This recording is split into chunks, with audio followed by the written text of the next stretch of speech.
Zero नहीं होगा, लेकिन जेड का मान बहुत कम होगा या बहुत मिनिमम होगा, तो हम लिख सकते हैं यहाँ पे जेड मिनिमम प्राप्त होगा जो उस परिपथ के प्रतिरोध के बराबर होगा। ठीक है, ये पूरी की पूरी घटना किसकी होती है? अच्छा, अगर जेड मिनिमम है इसका मतलब करंट क्या होगी? मैक्सिमम।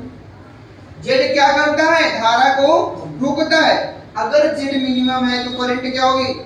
मैक्सिमम होगी। और इसमें क्या बताया थे, इस केस में जब z equal to 0 that means the current की जो वैल्यू होगी या उसका आयाम होगा बहुत अधिक होगा, कम जब 0 होगा, लेकिन अल्प होने पे, कम होने पे जो करंट वो मैक्सिमम होगा।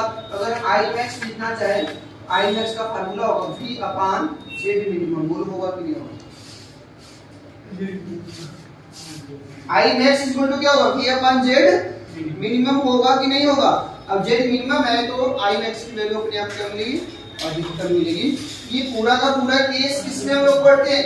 हम लोग पढ़ते हैं LCR श्रेणी में, इसको सीरीज बोलते हैं, और ये रेजोनेंस कंडीशन होता है। बस आपको एक ही चीज याद रखना है कि रेजोनेंस कंडीशन में XL और XC आपस में बराबर होते हैं।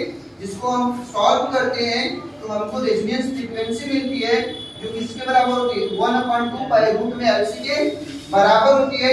और LCR सर्किट का जब इम्पीडेंस लिखते हैं तो फार्मूला होता है रूट में R² plus XL difference XC का होल स्क्वायर।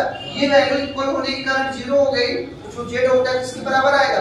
R के बराबर आएगा। और Z हमारा क्या होता है? मिनिमम होता है। क्यों? क्योंकि रेजोनेंस में क्या होता है कि हमारा ये वैल्यू, ये दोनों वैल्यू धारा को विरोध कर दे। जब ये वैल्यू कम हो गए इम्पीडेंस का मान भी कम होगा, इम्पीडेंस का मान क्या हो जाएगा? कम। इस कम को हम लोग जेड मिनिमम बोलते हैं। और अगर जेड मिनिमम है तो करंट क्या होगी? मैक्सिमम होगी। I max का फार्मूला होगा V अपॉन Z